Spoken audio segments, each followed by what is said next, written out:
Subscribe to Mufti Tariq Online and press the bell icon for more videos. السلام علیکم ورحمۃ اللہ۔ سامعین مکرم، آج آپ کے سامنے سورۃ اخلاص یعنی قل هو اللہ احد اللہ الصمد لم یلد ولم یولد ولم یکن لہ کفوا احد، یہ جو مختصر سی صورت ہے اور تقریباً ہر چھوٹے بڑے اور عام و خاص کو یاد بھی ہوتی ہے، اس کے چند فضائل و فوائد آپ کے گوش گزار کرنے لگے ہیں۔ یاد رکھیے، یوں تو قرآن کریم کا ایک ایک حرف تلاوت کرنے پر 10 نیکیاں ملنے کی بشارت دی گئی ہے، مگر کچھ صورتیں اور آیات طیبات ایسی بھی ہیں کہ جن کے فضائل و فوائد نبی کریم صلی اللہ علیہ وآلہ وسلم نے بالخصوص ارشاد فرمائے ہیں۔ تو ان میں سے ایک صورت اخلاص بھی ہے، اور پھر یہ جو صورت ہے انتہائی آسان بھی ہے۔ مگر اب ہم جو آپ کو اس سورہ مبارکہ کے فضائل اور فائدے بتانے لگے ہیں، آپ سن کر حیران ہوں گے کہ اگر کوئی شخص صرف اس چھوٹی سی سورۃ اخلاص کی تلاوت کرے تو اللہ کریم اسے اتنے بڑے انعامات سے نواز دیتا ہے۔ تو جی ہاں سامعین مکرم، حدیث مبارکہ ہے، رسول اللہ صلی اللہ علیہ وآلہ وسلم نے ارشاد فرمایا کہ جو شخص 10 مرتبہ سورۃ اخلاص کی تلاوت کرے تو اللہ کریم اس بندے کے لیے جنت میں محل تیار فرما دیتا ہے۔ اب نبی پاک صلی اللہ علیہ وآلہ وسلم کی زبان اقدس سے یہ فضیلت سن کر حضرت عمر رضی اللہ تعالی عنہ بارگاہ نبوت میں عرض گزار ہوتے ہیں کہ یا رسول اللہ صلی اللہ علیہ وآلہ وسلم، اس طرح سے تو ہم جنت میں بہت سارے محل تیار کروا لیں گے۔ حضرت عمر بن خطاب رضی اللہ تعالی عنہ کا مطلب یہ تھا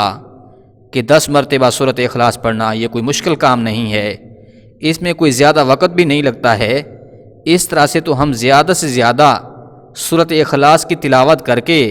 اللہ سے انعام حاصل کر لیں گے۔ تو اس پر حضور نبی رحمت صلی اللہ علیہ وآلہ وسلم نے ارشاد فرمایا واللہ خیر الرازقین، کہ اے عمر فاروق رضی اللہ تعالی عنہ، اللہ کریم تو اس سے بھی زیادہ اور اچھا عطا فرمانے والا ہے، یعنی کہ تم جتنا پڑھتے جاؤ گے اللہ کریم کے لیے کوئی مشکل نہیں ہے اس پر انعام عطا فرمانا۔ اسی طرح سے ایک اور حدیث مبارکہ ہے، رسول اللہ صلی اللہ علیہ وآلہ وسلم نے ارشاد فرمایا جو شخص 50 مرتبہ سورۃ اخلاص کی تلاوت کرے گا اللہ کریم اس کے 50 سال کے صغیرہ گناہوں کو معاف فرما دے گا۔ بالکل ایسے ہی ایک اور روایت میں حضرت انس رضی اللہ تعالی عنہ بیان کرتے ہیں کہ رسول اللہ صلی اللہ علیہ وآلہ وسلم نے ارشاد فرمایا جو شخص نماز فجر کے پڑھنے کے بعد کسی سے کوئی کلام کیے بغیر، یعنی کہ نماز فجر ادا کی، اس کے بعد کسی سے کوئی بات چیت کرنے سے پہلے 3 مرتبہ سورۃ اخلاص پڑھ لے تو فرمایا اللہ کریم اس دن اس شخص کو 50 صدیقین کے عمل کے برابر ثواب عطا فرمائے گا۔ سامعین مکرم، صرف 3 بار سورۃ اخلاص کی تلاوت کریں تو اس پر اللہ کریم انعام کی بارش عطا فرما دیتا ہے۔ تو محترم سامعین، اس سورہ مبارکہ کو 3 مرتبہ تلاوت کرنے میں 1 منٹ بھی نہیں لگتا، 60 سیکنڈ کا عمل بھی نہیں ہے، مگر اجر و ثواب کتنا بڑا ہے، فرمایا اللہ کریم 50 صدیقین کے عمل کے برابر اس دن اس بندے کو ثواب عطا فرما دے گا۔ اور پھر یاد رکھیے، صدیق کا درجہ انتہائی زیادہ بلند ہے، انبیاء کرام کے بعد جو بڑا درجہ ہے وہ صدیق کا ہے۔ فرمایا اللہ 50 صدیقین کے عمل کے برابر 3 بار سورۃ اخلاص پڑھنے والے کو ثواب عطا فرمائے گا۔ اور اسی طرح حضور نبی رحمت صلی اللہ علیہ وآلہ وسلم نے فرمایا کہ سورۃ اخلاص جو ہے 1/3 قرآن کریم کے برابر ہے، یعنی کہ جو بندہ 3 بار سورۃ اخلاص کی تلاوت کرے گا تو اللہ کریم اپنے فضل و کرم کے طفیل اس بندے کو